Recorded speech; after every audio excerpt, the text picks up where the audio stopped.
Okay. So, On God by Krishnamurti. Right? Okay. The question says to Krishnamurti, you never mention God. Has he no place in your teachings? And Krishnamurti says to him, you talk a great deal about God, don't you? Your books are full of it. You build churches and temples, and you make sacrifices, and you do rituals and perform ceremonies, and you're full of all kinds of ideas about God, are you not? You repeat the word, but your acts are not godly, are they? Though you worship what you call God, your ways, your thoughts, your existence, it's not godly, is it? Though you repeat the word God, you exploit others, don't you? You have your gods, the Hindu, the Muslim, the Christian, and all the rest of it.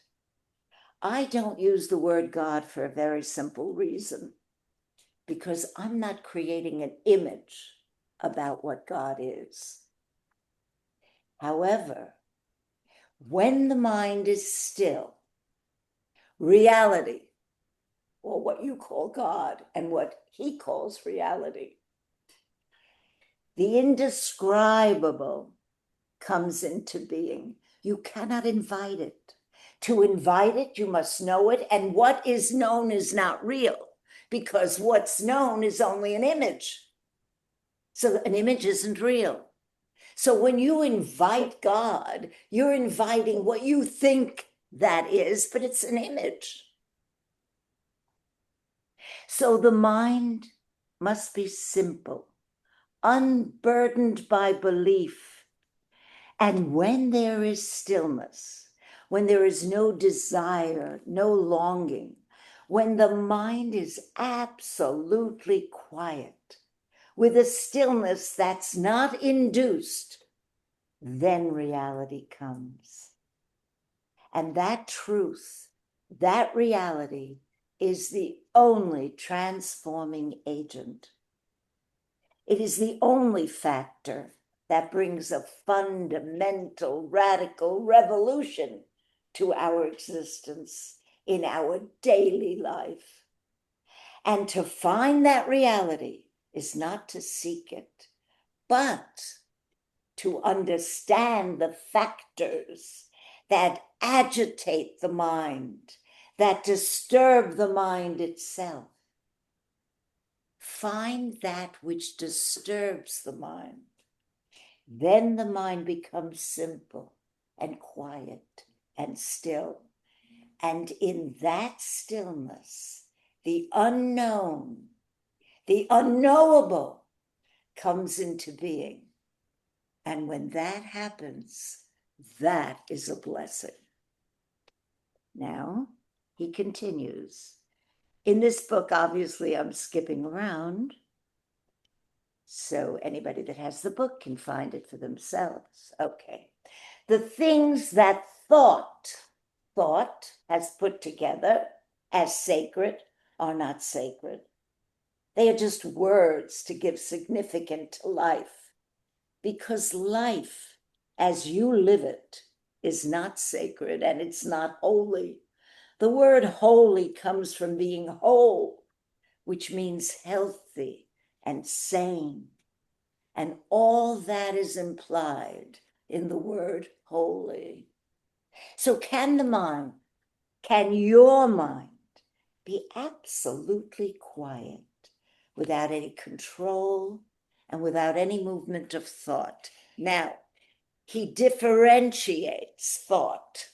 Obviously, he's not talking about practical thought for technology, for science, for remembering your address, for driving a car, for paying your bill. You need thought. But that's not the problem. The problem is psychological thought, psychological thinking, psychological me thinking. That's the problem. And that's the thought that he says has to quiet down, because that's the chatter that goes on in your mind. You know, if you just put any spotlight of awareness onto what's going on in that chatter, that constant chatter in your mind, it's all about me, mine, and mine, right? My worries, my fears, my joys, my habits, my furniture, my money, my desire. It's all about me, and mine. Watch it. It's so interesting. That's what he says has to start quieting down, because that's where thought creates a lot of problems. And he goes on. It will be quiet naturally if you really have the insight that brings about the right place of thought, and thought has its right place. That's what we're just saying. You know, there's the right place of thought. And therefore the mind is quiet. You know, you can make the mind quiet by taking a drug, by repeating a mantra or word, by constantly repeating, and your mind is going to become quiet. But such a mind is a dull, stupid mind. There is silence between two noises, and there is silence between two movements of thought. There is silence of an evening when the birds have made their noise and they're chattering and they've gone to bed, when there isn't a flutter among the leaves and there's no breeze. There is absolute quietness, not in a city, but when you're out with nature, when you're with the trees or sitting on the banks of a river, there is silence descending on the earth, and you are part of that silence. But there are different kinds of silence, and the silence that we're talking about is the silence of the mind that's not chattering and chattering. It's not to be practiced, and it's not something you gain a reward or a compensation for an ugly life, but it's only when the ugly life has been transformed into the good life.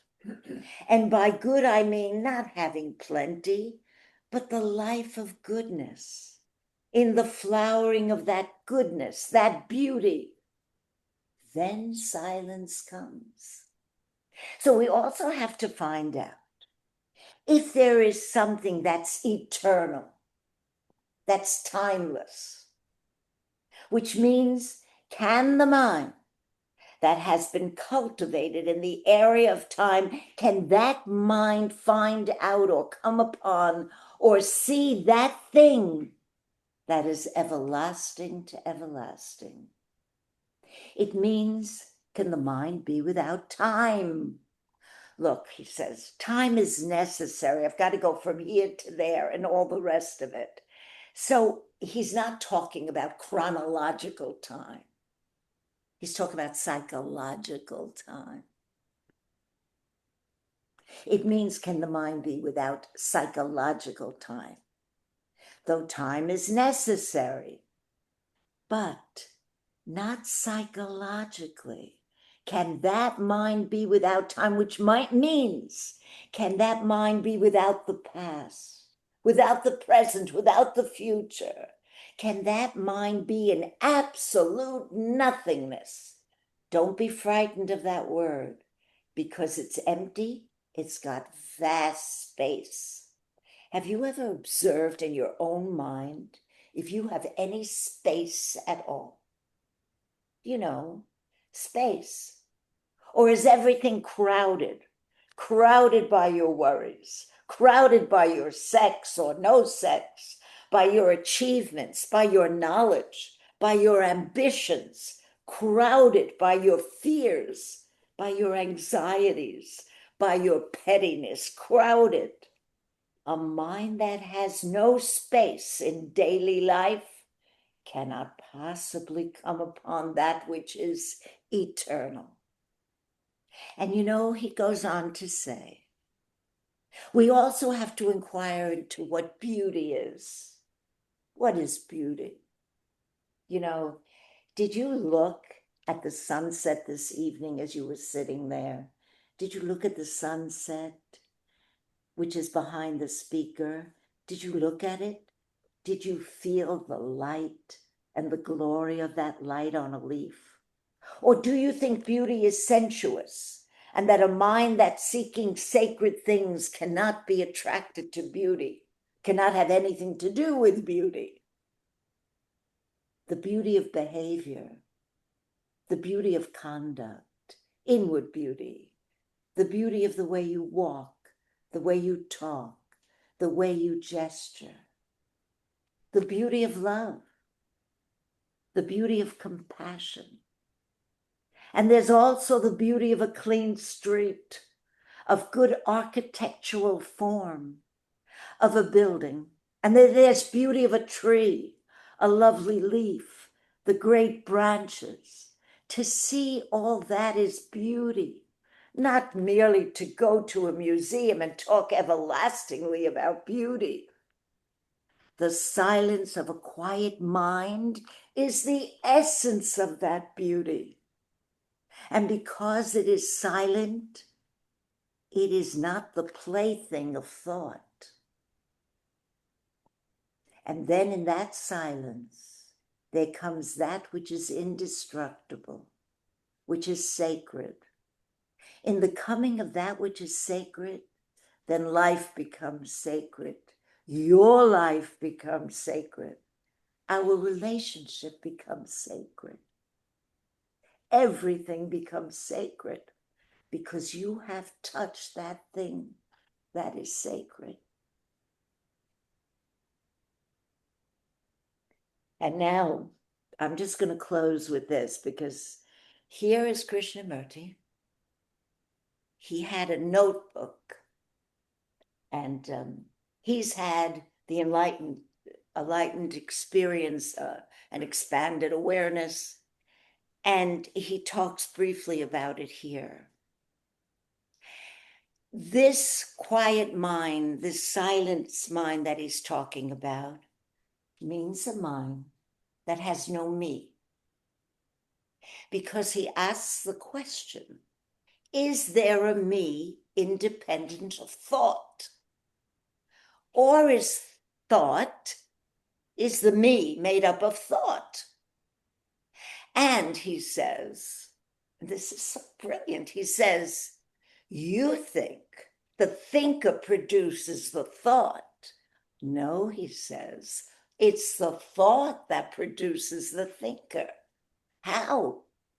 Well, thought is a mechanical process in the brain, and it accumulates. Every experience, every hurt, every piece of knowledge, it just accumulates, like a computer. It just keeps accumulating data. And just like a computer, that's happening now. You know, when a computer reaches a place where there's so much data that it starts taking over and it makes its own decisions. That's what he's saying thought does. That's why he's saying your brain is like that computer. Now, he said this so many years ago. And now this is what's happening. So he's saying, thought is the me. The me is thought. What we think is this permanent entity, this center from which we act. It's like he says, I think I'm driving the car, but really I'm not driving the car. It's this mechanical process in the brain that's driving the car. This is driving me, the me. Thought is creating the me. Anyway, so he says, when the mind is silent, there is no me. But there's awareness. And remember, when we met last time, we spoke about the 2-year-old child who looks at itself in the mirror and sees they put a spot on its forehead, and he looks in the mirror and he sees the spot on the forehead, but he doesn't say that's me because he doesn't know that. But there's awareness. The child has awareness. We have awareness. We have awareness without the me. We're capable of awareness without the me. Actually, that's what we really are. We fundamentally are awareness, free of the me. But thought has created a permanent center inside of us, and we believe that's who we are. And that's why we suffer psychologically. I'm not talking about physically. Psychologically, we suffer because of this me. Because of this me, we criticize, we complain, we hate, we divide, me against you. We're in competition and constantly comparing. And I remember at one meeting, Krishnamurti said, you have to compare one pair of pants with another pair of pants. But don't compare one person with another person, he said. Now I'm going to read to you what he's saying with a quiet mind, without the me. In the air was that feeling of unbearable immensity, intense and insistent. It was not fanciful imagination. Imagination ceases when there is reality. It was there. And what was started as meditation ended. Of what significance is meditation when reality is there? It was not meditation that brought reality into being. Nothing can bring it into being. It was there in spite of meditation. But what was necessary was a very sensitive, alert brain that had stopped entirely, willingly and easily, its chatter of reason and non-reason. It had become very quiet, seeing and listening without interpreting, without classifying. It was quiet, and there was no entity, no me, necessary to make it quiet. The brain was very still and very alive. That immensity filled the night, and there was bliss. It had no relationship with anything. It was not trying to shape, to change, to assert. It had no influence and therefore was implacable. It was not doing good and not reforming. It was not becoming respectable and so highly destructive. But it was love, not the love that society cultivates, a tortured thing. It was the essence of the movement of life. It was there, implacable, with a tenderness that the new alone knows, as a new leaf of spring.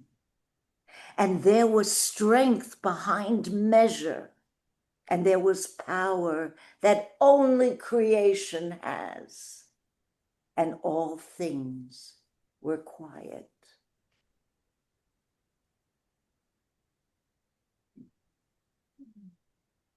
You talk about no me being ego naturally. That's right. That's right. Start to come together. So that's what he describes here.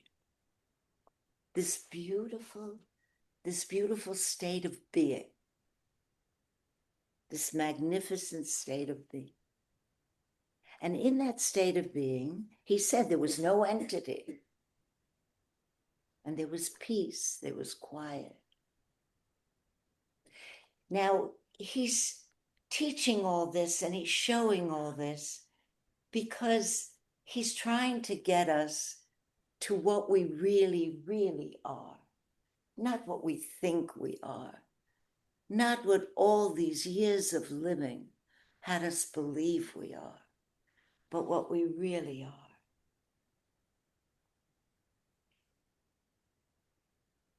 So, I'd love to hear from everybody, but I just turned off the Zoom. So, so I guess I can't hear. No, I'll get us back on. I'll get us. Well, it was interesting, the analogy he makes to Oh dear. the development of the ego and the predicted sentience that's going to come through AI, that the more these learning module computers, the complexity of them deepens and deepens, the thought is that they will at some point become sentient. Now they have human-like capacities, they can supervise themselves and all that, but at some point they'll trigger and become sentient. So my coffee machine might now know the kind of coffee I usually take, and it knows the formula. But someday when I approach it, it might say, "Paul, why don't you try a latte this morning?" So, but he's saying, and they're saying that might happen with this AI, and Krishnamurti is saying that's the same thing that happened with thought. Thought was a capacity of a tool, a human capacity, and it got so overdeveloped that it folded back into himself and made like a little identity inside itself. And so, Yes. and we're addicted to it, just like we're addicted to the machines today. And the motivation of this thought identity is to protect the ego and to make sure that nothing disturbs it and nothing kills it. Well, so look how difficult this is. Well, it's so interesting because that's what they're saying. The problem with AI is they're worried, will the AI, if it becomes sentient, will it have our values? So, and Krishnamurti is saying the only thing the ego cares about is self-expression, self-protection, and self-expansion. And so they're all keeping their fingers crossed that if this AI gets sentience, that it will have human caring. It's not going to look at us and say, what slaves can I turn you into? I know some humans who think that. Yeah. So, but the ego has its own standard, and it's interested in protecting itself. And someone says to him, "So what do I do?" Right. What's the road to what do I do?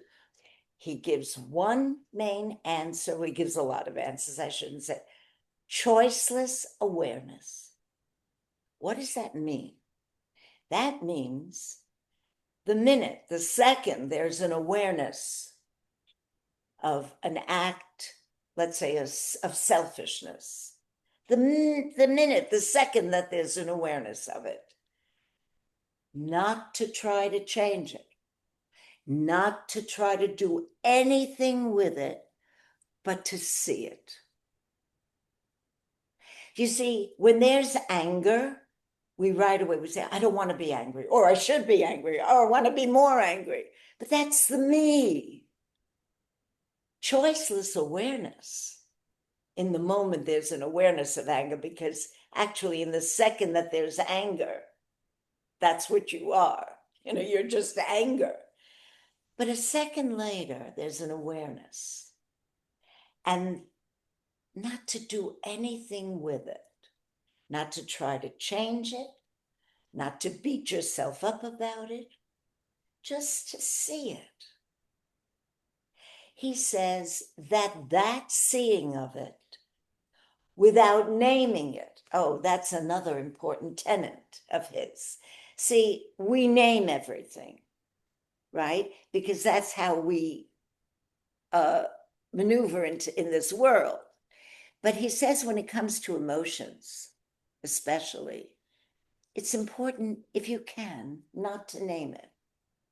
Not to name anger. Not to name fear. You never have to name joy, right? When there's joy, you mean after you might say, "Oh, that was joyful."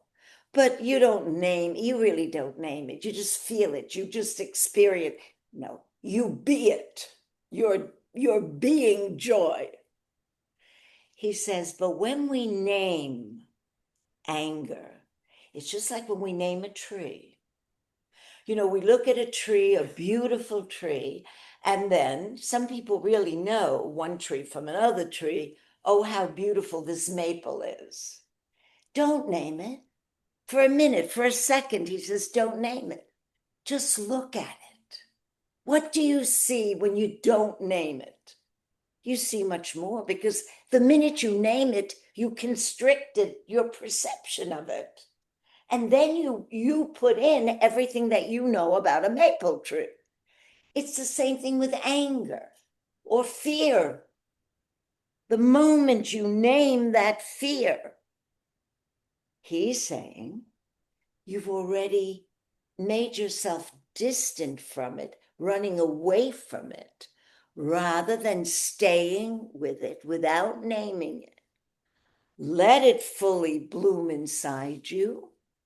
Don't run away from the feeling. And it's got no place to go but to go down and eventually to die. Now, that's not to say it's not going to come back again. But in that moment, he's saying, if you don't name it and you just observe choicelessly, choicelessly just means observing without the me, without the history. It's like, let it be. Let it be. I'm not Let it be. Let it be. Let it be, Steve. That's right. Let it be. Whatever it is, whatever it is, whatever comes up, just see it, observe it, but let it be. Don't judge it. Don't judge. Oh, the judging is the me. See, that's when the me comes up. The judging is the me. The criticism is the me. Any kind of, what's the word? You know, any kind of, when you see something, editorializing of it, you know, any kind of a comment about it is the me.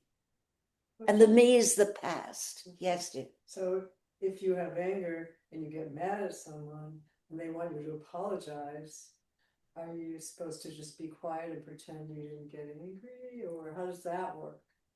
Well, no, he's not saying repress your feeling. In fact, he's saying let the feeling be full, but don't do anything with it. You know, if you're really very angry and you act on it, what happens? It just all goes down the toilet. Usually nothing good comes of that. So he's not saying don't feel it. He's not saying repress it. But watch what you do. Don't do anything with it. Don't apologize. Well, if you want to apologize, If I apologize. just spit in your face, I'd probably owe you an apology. Again, if my anger came in that form, I probably would owe you an apology. And then the other thing is, you know, there's an issue around which the anger came, and that's really what we. Well, that's a good point.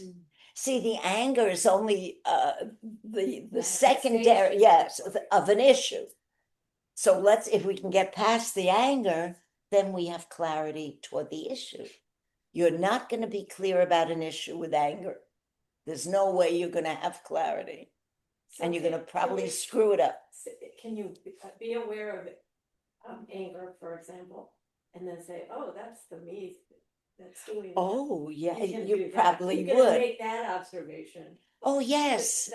Okay. Yes. In that second, yes. It's That's so my ego, or that. No. Well, that's interesting because it's so, yes, in that moment, the spotlight of awareness was showing the me. Yeah.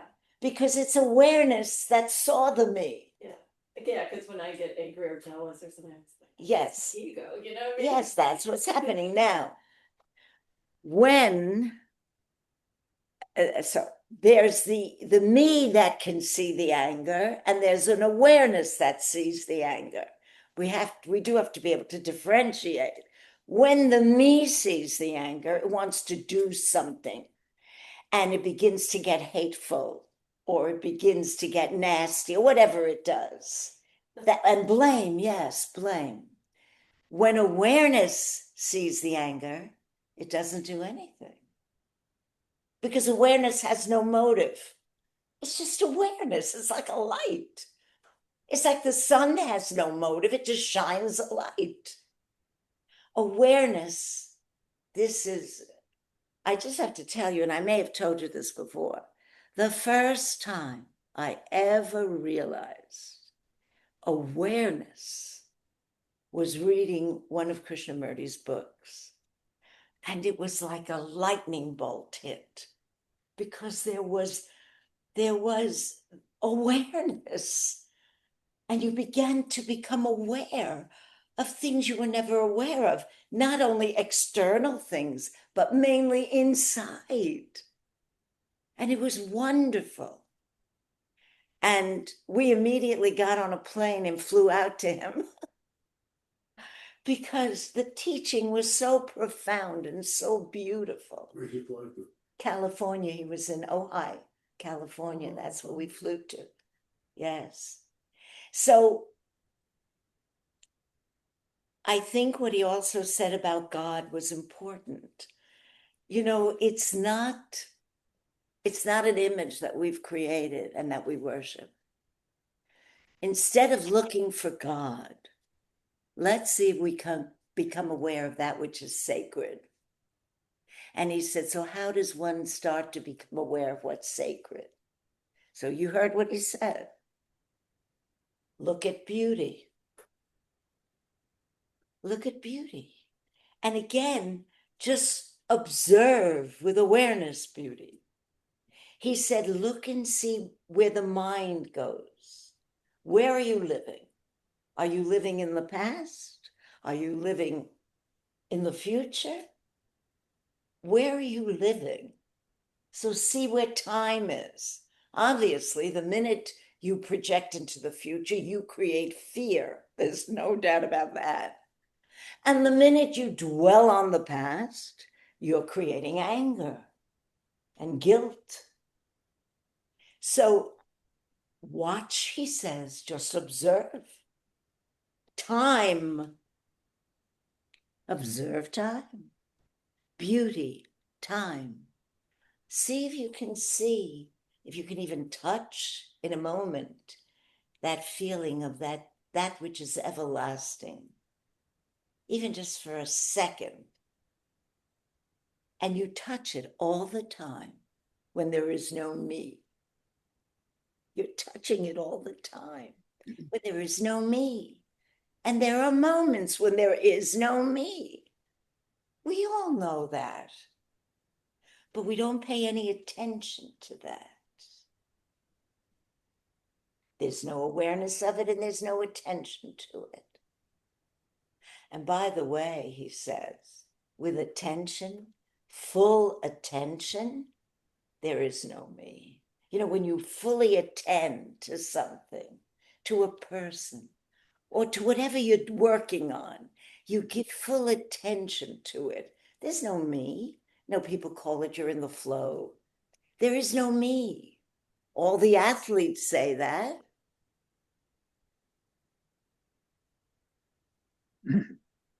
So we all know it. And those are beautiful moments. Now, can we expand those? Is it possible to live a life where there's no conflict, no fear, where there's a life where we're really peaceful and loving, filled with gratitude and beauty? That doesn't mean that you don't look at the squalor. That doesn't mean that you don't look at cruelty. That doesn't mean that you don't look at all those things that disturb the peace. You look with the same awareness that you're looking at beauty.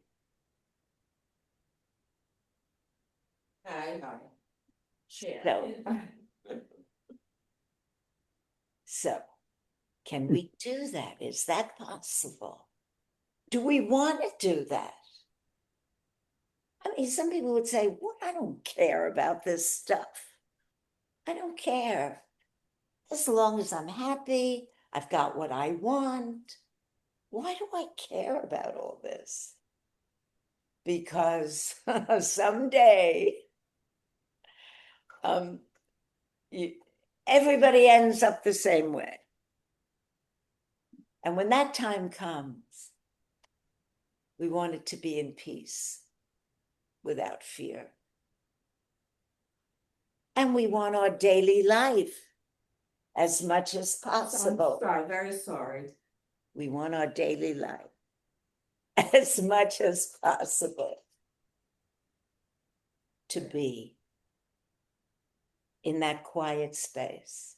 So what do? He's saying, see if you can quiet the mind. See if your mind can become still. You know, in a way, it's a challenge. It's a challenge because it's something new, right? Well, your mind is not going to become still. I was just thinking, you know, you could distill the message down to watch what you're doing. You know, so I watch what I'm doing in my daily life in terms of my external reality. I watch where I'm walking. I watch how I speak to people. I watch how I spend my daily time.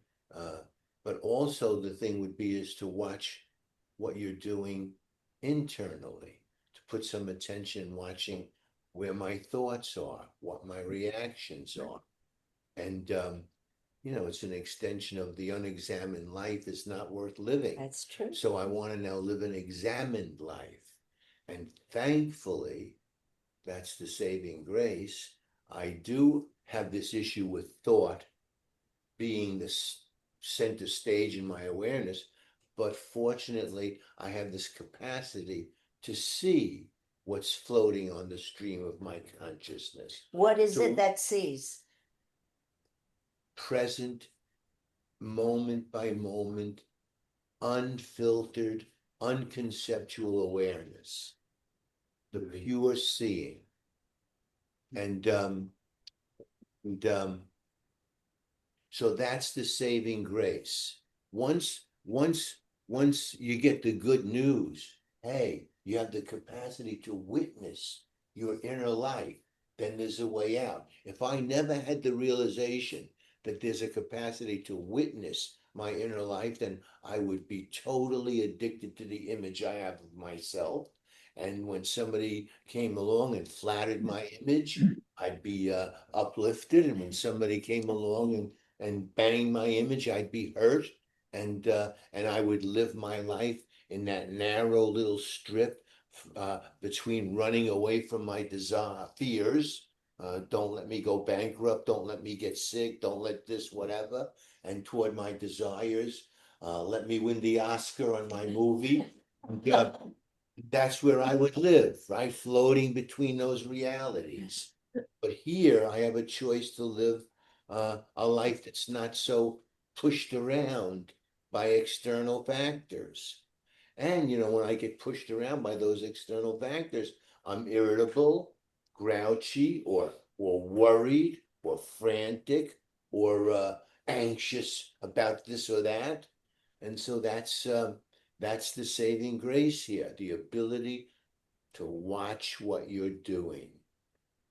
Yes. Not me watch, No. but to tune into the capacity I have for awareness to see what's going on. Well, you know, it's interesting when you say when someone insults you and you feel hurt. So that goes back to his teaching about thought, because remember, he said the motive of this computer in your brain, this thought, is to protect the ego. So when you get hurt, what is it that gets hurt? The image that I have of myself got hurt. Thought rushes right in and wants to protect that. If someone tries to hurt you by saying something you know is really false, you can just ignore it also. That's right. That's right. You know, you can be still about it, you know. And, That's right. That's right. someone says, you know, that you Yes. say something that's totally unaware. Yes. I did that with people. Yes. I come back again. If Yes. they say something to me, they'll say something ridiculous when they realize that they can't answer it because it's ridiculous, and they realize that how you think that it's ridiculous. Well, In the street world, if you say yeah. something else, they use the word defensive. I don't disagree with you. You're defensive, and you got nothing to say. Yeah, In fact, yeah. you're offensive doesn't count. So he always used to say, what is it that gets hurt? It's the image that gets hurt. And when you realize, wait a minute, this image that I'm taking to be real is made up by this machine, this mechanical machine of thought, which is like a computer in my brain. So, what is it that's really getting hurt? What is creating all this? I think that's a fascinating question. Had you ever thought about that? That it's like this computer in your head is creating all these reactions based on a me that it has created. It creates what you do. No, that's what he's saying. You think you're creating, but you're not the creator. He's saying this mechanical process called thought in the brain is what's creating this. I mean, that's an interesting thing to look at, to explore. I mean, you don't have to believe it and you don't have to not believe it. You can certainly test it if you wanted to for yourself. Don't you know that sometimes you get a reaction and you say, where did that come from? Well, that's a good question. Where did that come from? It seems like, from my experience with therapy, it seems like the job of therapy to me was to loosen the grip that I have on that mechanical me. You know, to strip away the parts of that thing that's artificial, and or I have nothing to do with its creation, but it's just a removing of the things that I think that is me. How is that done? By what means? By what means do you? By looking at it, by recognizing the things that you think that are you. You know, if you think you're the generator of anger, right, then you've got a big job. But if you can say, okay, this anger is going through me, it's like, okay, well, I can deal with that. You know, I can live with that. But when you get resistance to all these things that go through you mechanically, you have a very tough time. It'll be a long life. That's right. And resistance creates conflict. So we have to be very careful of resistance. What we're resisting, we have to be very careful what it is we're resisting and look carefully at that. But yes, you're right, Frank. Yes. Okay.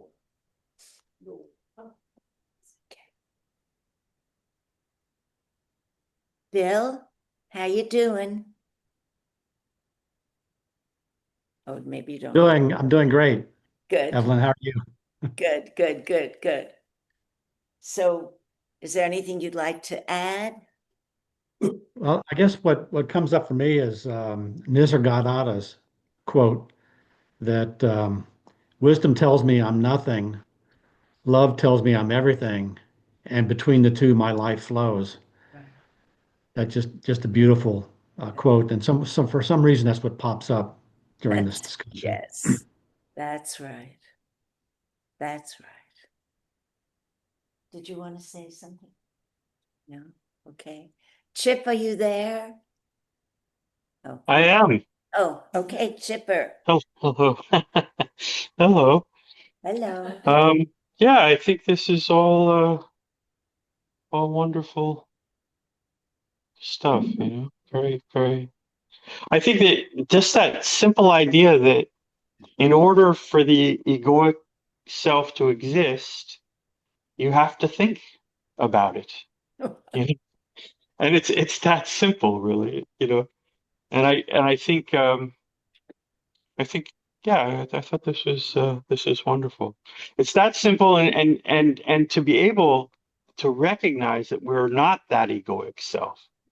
That's really where the liberation or That's right. the entrance to our ability to be liberated comes from. We have to, like we have to think of ourselves as something, and the question is, do we think of ourselves as something, the egoic self, or do we think of ourselves as something which is not really a thing even, That's you right. know? So it's this, but it's that ability to say, oh, that's not me. That's the egoic self. These are like, it's this fabrication as you were talking about of these thoughts which have constructed this notion of a separate self. Right. And the more we investigate that, we find out that it doesn't really exist, that there is no real separate self. And so I think it's, I thought this was wonderful, wonderful reading. Thank you. Thank you very much for sharing that, for this, all of you. Okay. Okay, everybody. Thank you so much for coming. We're open. Thank you. Bye-bye. Thank you. Thank you. Bye-bye. Bye-bye. Bye. Bye. Bye-bye.